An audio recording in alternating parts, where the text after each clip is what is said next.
Hello, everybody. Good to have you back for the next session, which will deal with learning from wider experience. I'm Wolfgang Polt from Joanneum Research in Austria, and I have the privilege to chair this session, which will have two very distinguished speakers. I think we can hardly find better ones to share with us experiences both in the wider sense, that's the OECD dimension, which Philippe Larue will cover, and Patrick Brenier, who will tell us about ERA and what ERA has in its pockets for the new mission-oriented approach. While finding the right way to implement missions is and remains a formidable task, it's not that we start from scratch here. Remind you that mission-oriented approaches have been around for some time. It's just in recent years that they see a revival, also because of the perception, or rather the observation, that market forces and societal self-organization alone, though they are necessary ingredients of any large-scale societal attempts, they alone would not fix what we see as grand societal challenges. It needs a different policy approach, a more directional one. That is the mission-oriented approach. And we have some experiences. The Commission, before launching the new framework program, made some studies that tried to delve into existing experiences, ranging even back till post-war period, to learn from what we have achieved, but also from failures. It was alluded to that we can learn a lot from failures of policy in the last session, and I think we might hear about that as well. But without further ado, I hand the floor to Philippe Larue from the OECD. He's a senior researcher there. He has been working on a project on mission-oriented policies, empirically looking into countries' experiences for the past 2 years, and will so work also for the next 2 years, I suppose. Philippe, the floor is yours. Thank you very much for this very kind... Sorry. Just, I forgot one thing to say. All during the session, a Slido will be open again. This time, you are free to formulate your remarks, your concerns, your questions to the speakers. I will pick them up after the two presentations, and this will be the basis for our discussion. Sorry, Philippe, go ahead. Please. Thank you very much for this very kind introduction, and thank you all for having me here. It's really lovely to see the progress that have been made since this, when this idea of mission was first floating around, something like in the interim evaluation of H2020 and even before. And now we see the first steps. We are now entering the first steps of implementation. So this is really thrilling, of course, to be able to contribute to that. As Wolfgang said, and I headed that work on mission-oriented innovation policy at OECD since 2019. I won't present, of course, all the results of this project. What I will just try to do is give you some of these results that are most relevant to the question that we have today about this multi-level governance and about joint-up action between these three, between the different level, regional, national, and EU level of policy making. Why is it important so what we've been doing in this project on mission-oriented innovation policy at OECD, that we looked at across the board at all different types of mission-oriented innovation policy that we could identify, and we look at the challenges, we look at the opportunities, we look at how they were embedded in different national institutional settings. So why is it important? We believe first because whatever type of implementation plans the different missions we come with, we know that these countries that have been able to set up some national missions will be able to most contribute to those missions. Of course, that we go much beyond that. All activities of countries are welcome to participate, but those countries that have been able to do that will be, of course, key stakeholders and key contributors to the EU missions. And also, we can learn from the challenges and opportunities that these countries have faced to be able to better understand what we're going to face in the implementation of these EU missions. So the key questions that we address now are what are the different models of mission-oriented innovation policies that we have found, what can we learn from the implementation of those policies, and what does it tell us about how members can contribute. But just to make sure that we are all on the same page, here is the definition that we have used to identify those mission-oriented innovation policy.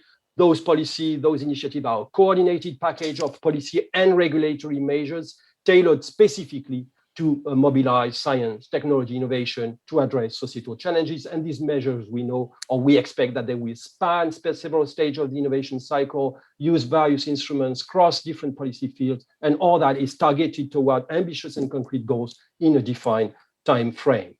Across the board, what have we learned from those initiatives that we have identified? First, we have identified something like 40 mission-oriented policy initiatives that match to some extent this definition. None of them tick all the boxes, all those requirements that are set in this definition, that are encapsulated in this definition. But and most of those initiatives are, of course, very young, but the landscape is really evolving fast, first by increasing the number of these initiatives. By the day, they increase in every countries and now also regions, but also within each initiative, they move closer to the definition. They're becoming more mission-oriented.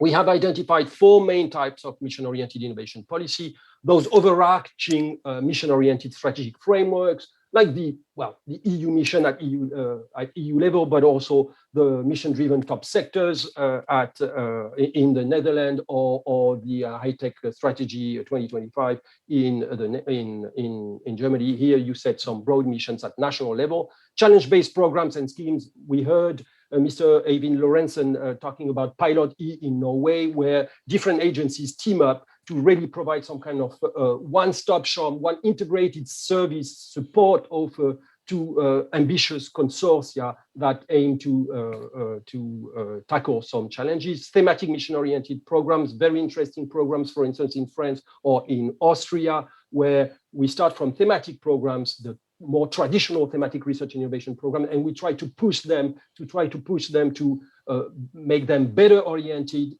toward challenges and make them better holistically coordinated. Ecosystem-based mission programs are those programs where the state really delegate the responsibility to develop strategic agendas to some nascent, emerging, or already established ecosystems. So you really build on the ecosystem-based approach to tackle some and to define some missions and to co-create the mission and to tackle them. And that we find in Sweden, we find them in Finland and in other countries. Now, what we learn on the governance side, because this is one of the key issues as we have heard today, what we have found that all those initiatives that we have identified and that we have systematically analyzed, they build on existing structures. And that was also a message from what we heard today, for instance, from Christian Nazinski and others. They build on those structures that have been already established for priority setting, for coordination, and for cooperation. None of them built from scratch. So they are embedded in those national institutional settings, and they build on what already exists. The engagement of key public and private actors is essential for mission ownership. You have to build in the ownership in the program, in the design of those initiatives. You have to build the legitimacy from the start of the program. It's because they have been embedded, engaged that in the definition of the mission, that the actors will then invest, contribute financially and qualitatively, technically in the implementation of the mission. The dedicated governance structure is key for interministerial, intersectoral coordination. This is also one of the main challenges. I will come back to that, but each of those initiatives have set up some specific structure of governance at overall level, but also at each mission level. And we see that in this search for the multi-level governance, there will be a need to also have dedicated structure of governance per mission. So at overall level, but also at mission level. This is one of the key added value, in fact, of the mission-oriented policy approach. And the political ownership is also key. Many countries have done some pilots, usually more at agency, cross-agency level or ministerial level, and now they reach the stage where they need to level up, to scale up, to learn from those pilot experiments. And here you really need, at some point, you need a lot of engagement, but at some point you need some political ownership to have a really also leadership and set the decisions at some points. The main challenges, and there are many of them. First, we've seen that it's very hard for countries, for regions, including and especially maybe for the smallest country, to define real missions that are really adequate for the level of resources that they can have. So you have to set the right level of ambitious, and you have to set the right level, the right scope that you can do. So you have to, it's like a problem tree. You have a very broad challenge that can be solve climate change, but then you can go down in this problem tree and set the missions less ambitious or a bit narrower missions. So that's very hard to set at the national and regional level. You have to engage beyond the science, technology, and innovation area. This is very clear, and this is very clear. It's really the main challenge maybe today. As I said, this mission-oriented policy initiative in almost all cases have been initiated by the policy bodies in charge of research and innovation. Now, it's very important that these ministries, those agencies, and all the stakeholders that own the challenges in each of those different policy fields and sectors really get engaged and maybe become the lead. They start leading those initiatives. So there is here an issue of transfer of ownership. And this is true at EU level. We see it from between DG Research Innovation and the other DGs, but it's true, of course, at national and regional level. So it will be very hard to achieve that because if we don't know that this problem is also happening at national and regional level. The cost and time frame of coordination is also an issue, as you can expect. If you want everybody around the table at each levels and each sectors and each missions, that becomes, there is really a multiplication of meetings and structure of governance. You need to switch from project to portfolio of activities, and for for decades, the attention has been put on at project level. And now with the mission-oriented policy approach, you need to go up one level and think in terms of consistency of all these projects, how they all contribute to the mission. And that is a key challenge. And then you have, of course, to operationalize this linkage, the linkages between the supply side instrument, the supply push instrument, and the demand pull policy instruments. And here there are technical connections there are technical issue in the connection between these instruments that are very hard to work out. The first steps toward missions. So these are broader lessons that we can try to bring to you today. First, do not wait. If we have to talk to the countries and regions, of course, do not wait for the mission calls to be launched to get engaged. You have to engage now and contribute to the mission. And we've heard from Austria, Norway, and others that they have started trying to organize. We know that France also have some mirror groups, mission mirror groups. So countries are doing that. So that is very essential. You have to map the national and regional resource in each of the mission areas and mobilize all the mission relevant networks, clusters, and ecosystem around platforms, around hubs, but it's really important now to mobilize in this intermediary period where the missions, the implementation plans are being developed. So it's not happening now. And you have also to adapt the framework programs, information and participation support system. All those NCPs have been right now more limited to research and innovation. And we know, as I said, from that now entering into this mission world, that they have to extend beyond. So there is here connections to be done between these NCPs and all the ministries outside the STI arena. And it's very, of course, important to align the national strategic framework, the missions, the smart specialization strategy to EU missions as relevant. It shouldn't be a straitjacket, but it has to be done, just like Thomas Woblen said, on a voluntary basis. But when there is a clear willingness, then it has to come to something concrete, like, and Thomas proposed that, some contracts on some partnerships.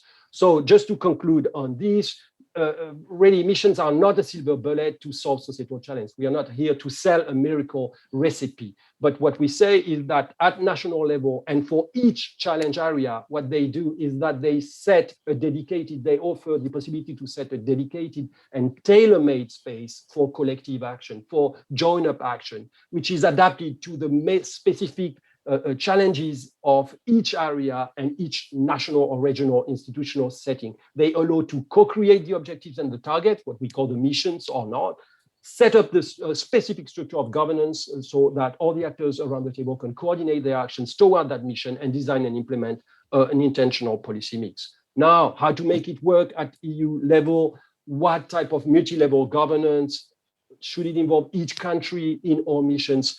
These are the key questions that we are here to solve today. And we heard that countries and regions have already moved forward into thinking those issues, and this is really, as I said, happening now. I thank you all very much, and you can have some links to much more results that we have found in the OECD project. And I thank you very much for your attention.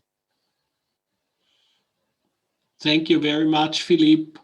I think you reminded us correctly that we see in very many countries that in applying mission-oriented approaches or embarking on them, it is not that there are whole new institutions being ramped up from the start, but rather existing institutions are brought into new arrangements, existing instruments are being put together in new ways, and there are policy trajectories which limit the possibilities of countries to engage into specific institutional settings. Speaking of institutional settings, the EU, and especially the architecture of the new era, offers a very important framework for the implementation of missions. And Patrick Prenier will tell us about what is in the cards of ERA to which the mission approach can link. Patrick. Many thanks, Wolfgang, and good afternoon to everyone. I'm going to try to share my screen.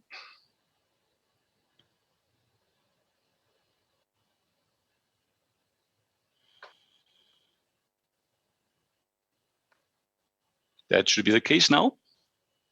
Yes, you see it? Yes.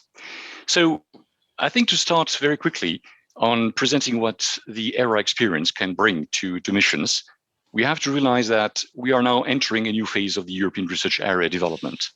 We have very interesting new strategic objectives, very ambitious. I think that those that are attending this workshop are rather familiar with them. But the part that we are going to focus now today is how we develop this new governance. Because for such a new endeavor for ERA and with very exciting and ambitious objectives, we thought that we needed to have a revamp of the governance framework and tools. And this is the process that we've been following since the beginning of this year with member states and with stakeholders. And it is bringing already quite a lot of insight about what should be done possibly and what can be done, which is yet to come. So we started from a clean sheet and we discussed with the member states how to build a governance framework that is adapted to a new ambitious policy agenda.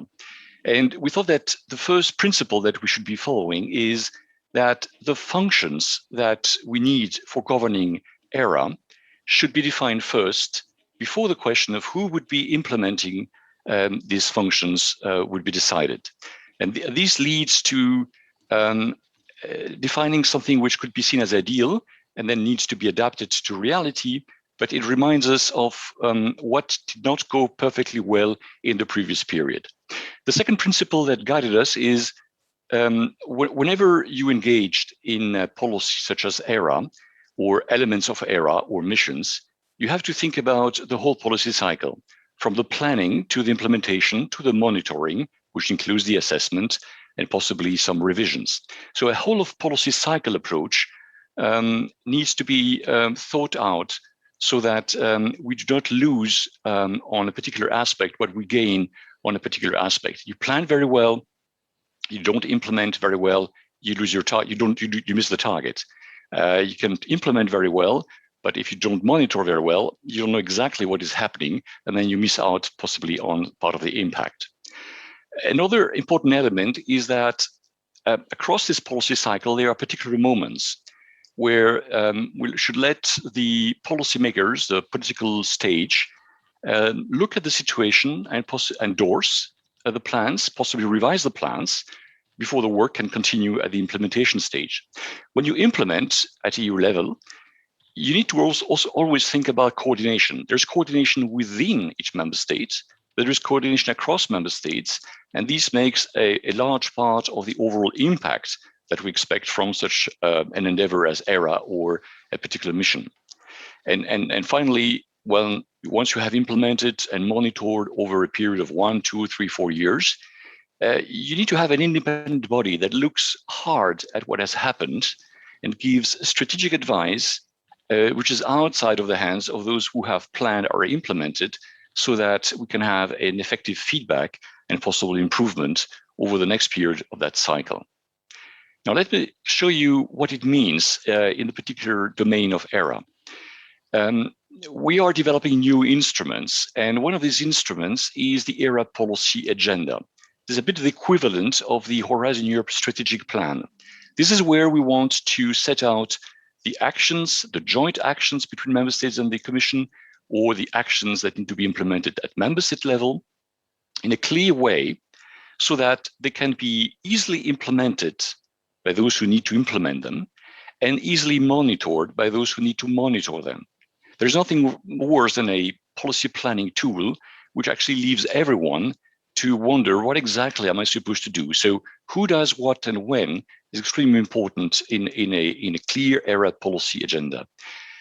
Horizon Europe will play an important part, because Horizon Europe is one of the important tools that will help implementing such a policy agenda. So there must be a link at a certain stage between what we program under Horizon Europe and what we plan in terms of policy in the ERA policy agenda. Then comes the stage of the implementation, which is a very difficult stage when we are working in a multi-layered governance mechanism, which involves the EU level, member states level, regional, local level. There we need to have better tools to ensure a better reporting, more interactive dialogue through possibly new platforms, which allow each participant to compare what it's doing with what the others are doing, to learn from them. And for those who have the task of ensuring the monitoring and coordination, to have an easy monitoring, a quick monitoring, so that they can give quick feedback and ensure better coordination. But these things, plans, dialogues, they are very important. But the element which is clearly missing in some of our governance models are the policy dialogues. A lot more bilateral policy dialogues are needed between the upper echelon and the lower echelon, so that before things are written or implemented, there is prior dialogue to ensure that we are still thinking in the same terms. And if there are easy things to clear out, they can be cleared out. In the particular case of the ERA implementation, each member state needs at a certain stage to present what it is doing, and that takes the form of ERA roadmaps or ERA national action plans, which need to be well structured so that they are clear for stakeholders at national, regional level, but also clear for the Commission, which has the task of ensuring that everything stays more or less on track. And at the end of the process, it's important to have indicators and approaches to allow to track progress, track improvements in the performance, and possibly contribute to the feedback that will come later in terms of the strategic advice. Now, if you look at a possible 2-year policy cycle, it would start with the political endorsement or adoption by ministers, possibly, of the planning tool, the ERA policy agenda. When it comes to the ERA implementation, there we need to set in place a structure which is a mix of dialogues and written inputs and feedbacks, which allow gradually to the formulation of national action plans, which can also be at regional or local level, that fit into the global picture that has been drawn by the ERA policy agenda. And at the end of the process, we need a body that can have an independent look, see what progress has been achieved at the level of member states, at the combined aggregate level of ERA or of the EU, and provides the sort of advice that is needed to iterate and have a next more effective cycle afterwards. Of course, all that can happen in the absence of an overarching guidance, common rules and commitments taken by the actors of this process. But in the case of the European Research Area, a particular novelty has been the introduction of the concept of a pact for research and innovation in Europe that would capture all the common principles that underpin research and innovation. And you can translate that into common principles for acting in the context of a particular mission, and the priorities that have been defined, priority areas, which are shared amongst all the participants. The priority areas themselves will later down be set out in an ERA policy agenda, which goes in more detail and articulates the different actions so that together they can achieve the objectives which are meant. So such a pact applies to the ERA policy agenda. This pact will also apply to the preparation and implementation of national action plans, and it would cover the actions that happen at EU level, largely initiated by the Commission, and the actions and investments that take place at member states, regional or local level. All that will be captured in a council recommendation, hopefully adopted by the end of this year, to constitute a stable framework for the next 5 to 10 years. So it is not meant to be adapted each time we iterate the policy cycle. It's meant to be an anchor that will guide the overall process for a longer period of time, 5 to 10 years. The policy agenda we envisage to be something that can be adapted every 2 to 3 years. These are the elements that we're currently discussing with member states and stakeholders. Now, if we look at a comparison of the current situation and what we are gradually developing, we see that over many years, 20 years, the ERA policies have evolved largely in parallel. The way we govern and develop the policy for researchers is different from the one regarding infrastructures, for instance. And these has been done with slightly different tools and processes to govern these different policy aspects. And we think that's all right. We just need to ensure that we manage together the necessary flexibility with the necessity to keep a system perspective, which is the only one which allows to reach the system level objectives of the ERA or of a particular mission. The second big insight is that the policy cycle has various phases: the design, the implementation, the monitoring. And you can have a very successful implementation, again, with a less successful monitoring. So we need to work on all the steps, but we need to focus on the weakest one. In the particular case of ERA, we think that the monitoring and coordination of the implementation at member state level is where we should focus our efforts with new instruments and new processes. Now, there are many actors and instruments and policy strands that need to be governed in the context of ERA. So this is why we propose to set principles and priorities and the governance mechanics in a document endorsed by adopted by the Council that will be used for a long period of time.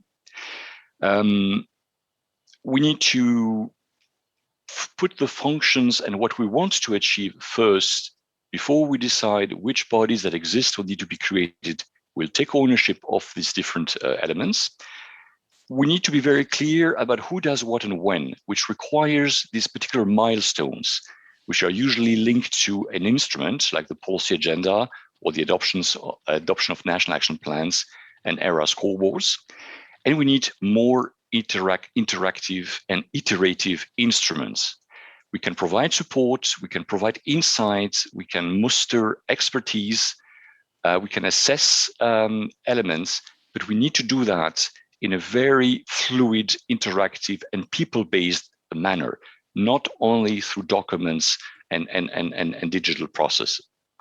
So a key aspect in all this that the new era and its governance in the making can bring to missions is that a very particular element of the new era will be that the era will also be applied to thematic areas, hydrogen, cancer, any element that is considered as a joint priority for member states. So we have to think about how what you want to achieve in the context of missions can be supported by this nascent era governance mechanism. And we have tools and processes that we're testing right now, and which should be in a rather stable form by the end of this year. So we welcome any interaction and any questions on your side to see how we can best help you. Thank you.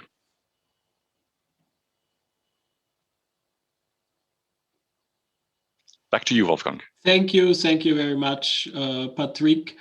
I have seen that quite a number of questions were related to not seeing your slides, Patrick, but I will promise you that you all will be provided with the slides afterwards.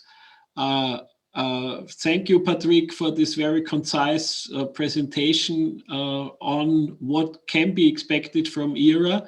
I would now directly delve into the questions that are not related to the slides stemming from the Slido.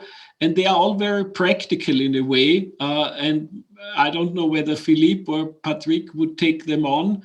If in lack of time, we will not be able to address them really in depth, but be assured that especially the practical ones will be taken up by those who are mainly responsible for answering them or are knowledgeable for answering them. And let me start by just summarizing a few of the main questions, especially when it comes to the role of the Commission and the concrete instruments that the Commission wants to apply in implementing missions. There was the question of, is there funding foreseen in specific programs? Will there be help for countries to set up the hubs that are envisaged to implement the individual missions, but also the overarching ones? Because there is concern apparently that not all member states have the resources to establish such new structures. And also as a next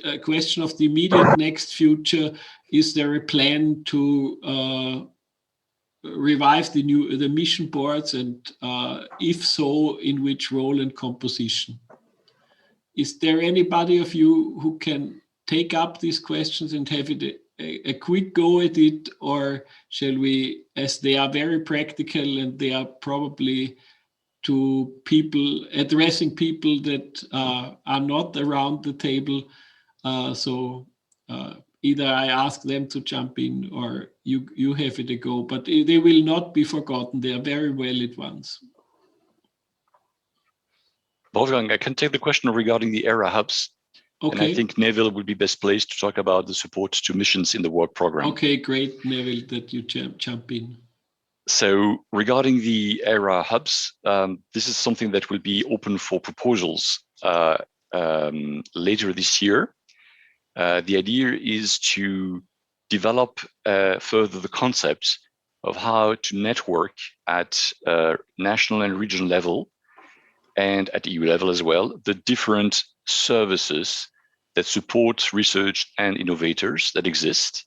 There is a multiplicity of them, and they have much to learn from each other. Therefore, the networking at EU level of these different service providers that exist in the different ecosystems is something that we feel it is important. There will be 2 proposals, largely supposedly funded. The idea would be then to apply this new mechanism to different proposals and initiatives, such as the missions, but they do not start right away with a a one-to-one link with missions. The idea is to set up the networks and then see to whom they can be useful.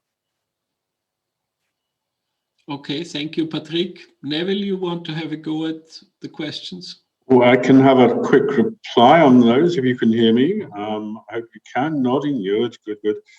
I think this goes into technicalities which perhaps not everyone is aware of, but of course at the moment we do have a work program in the Horizon Europe first work program package, which is going through and should be adopted towards the end of this month, start of next month. It's a mini work program, really just to get the missions on the road.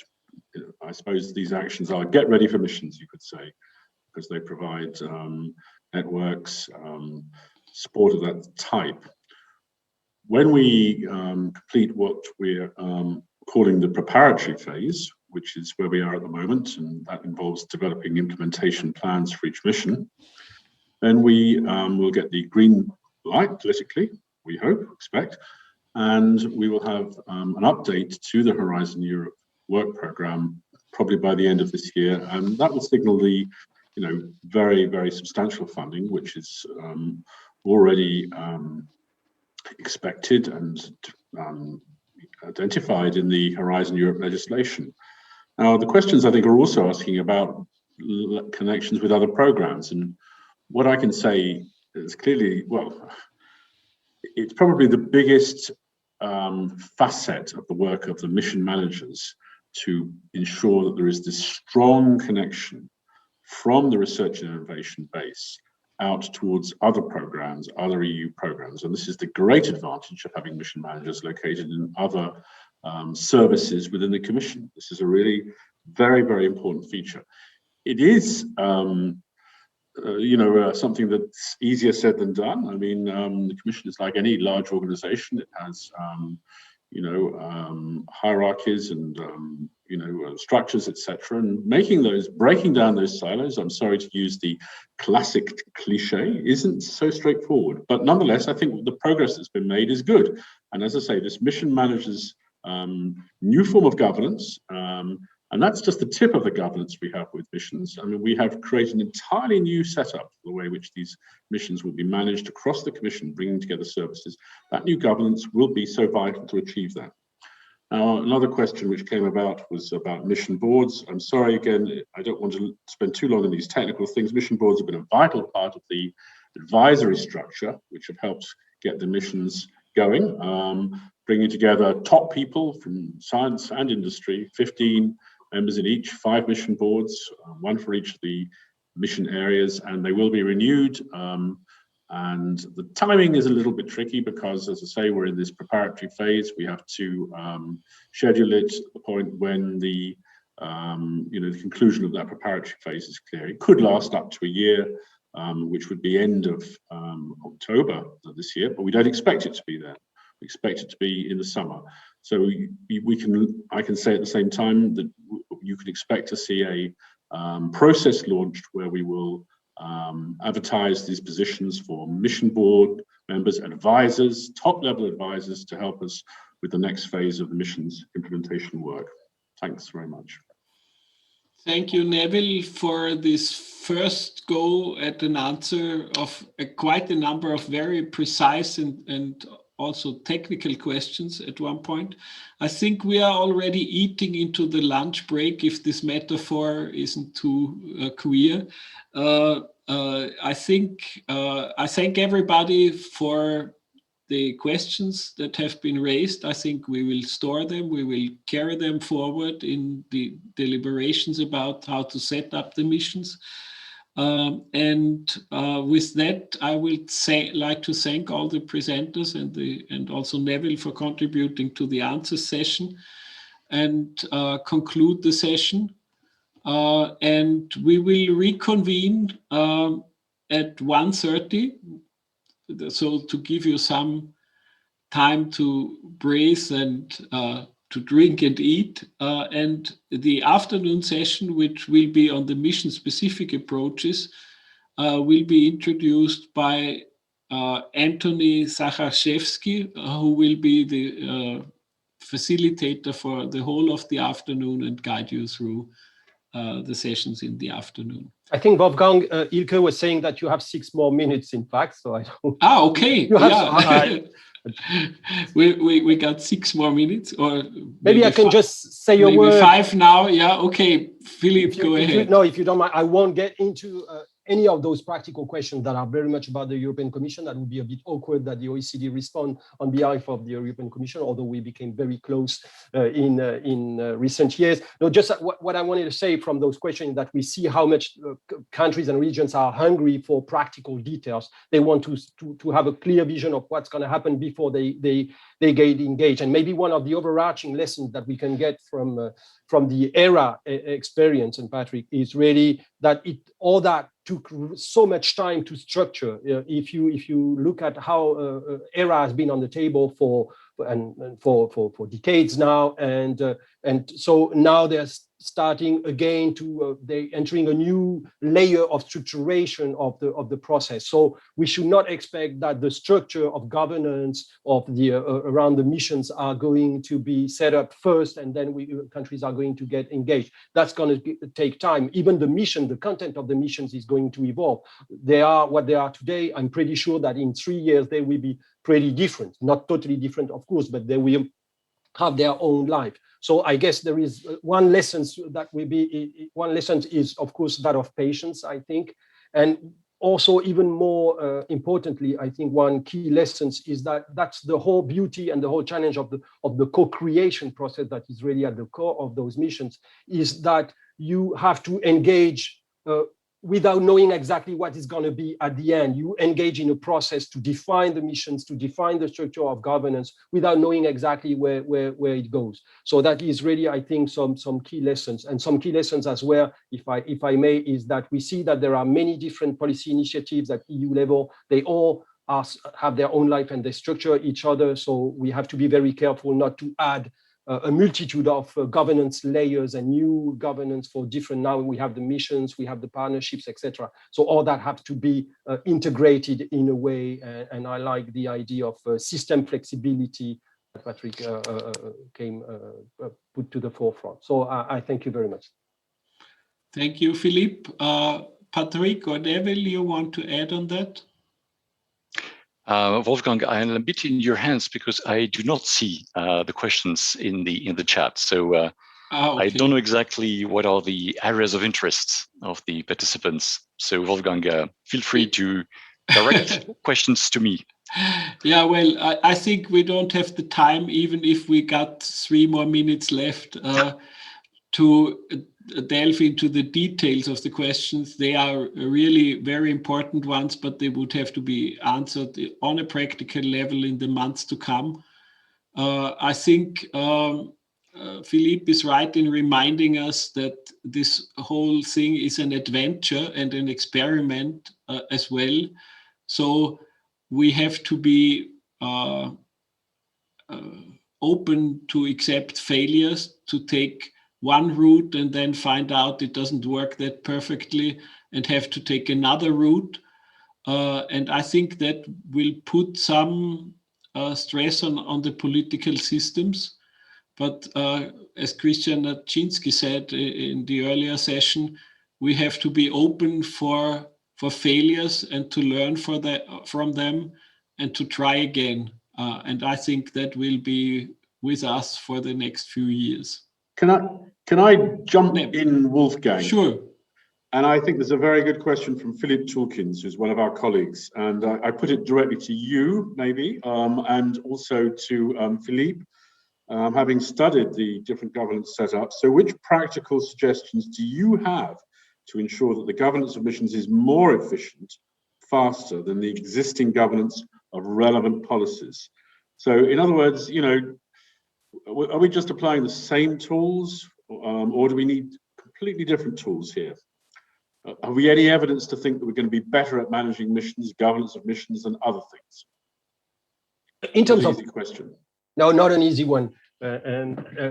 Not different tools, but a different approach. Yes, the tools will be I don't want to be, it will be around the same, it will be around connecting people, each other, either physically, virtual, and we know that now this is evolving, there are new tools for that. So that will remain more or less the same thing with action plans, with monitoring tools, that would be, but the approach is a bit different for what is research from the way it has been done in research innovation. It's really about, again, not giving the impression to the sectoral ministries and or the sectoral DGs that the research, that it's a way for research innovation to control the overall agenda. And I'm sorry to say that sometimes this is one of the key challenges. Sometimes this is what we hear from sectoral ministries. They have this reluctance. So here it's a question of being humble and really offering to the sectoral ministries also the leadership. And this is what you've done with making sure that the mission managers are also, as much as every time it's relevant, to have them located in DG. So I would say that no major overall changes of what we've been doing before in terms of tools, but in terms of approach, it's quite a change. And you are already, from my own opinion, you are moving in the right direction. If I may add on that, it's, as you yourself have said, Neville, that's the most tricky question of all, because we know from the past that some success factors behind missions that have been implemented successfully, whether they are in the same way applicable to this new type of missions, because they are new, and they are new in that they aspire on a very high level, involve greater number of actors, even transform sectors and parts of the society, and in that being transformative, they pose new challenges to governance. But if there is anything that we can learn from the past, is that the governance is the essential success factor, and missions to be really the policy approaches that can implement more directionality on a broader scale, though, need strong leadership, strong political commitment, and also some strong center, if you like. I hesitate to say top down, because that is not exactly what the whole thing is about, because it's an interplay between the different actors and the center. But there should be a center. To take the old paraphrase, you need to have a phone number, and that is true for the missions.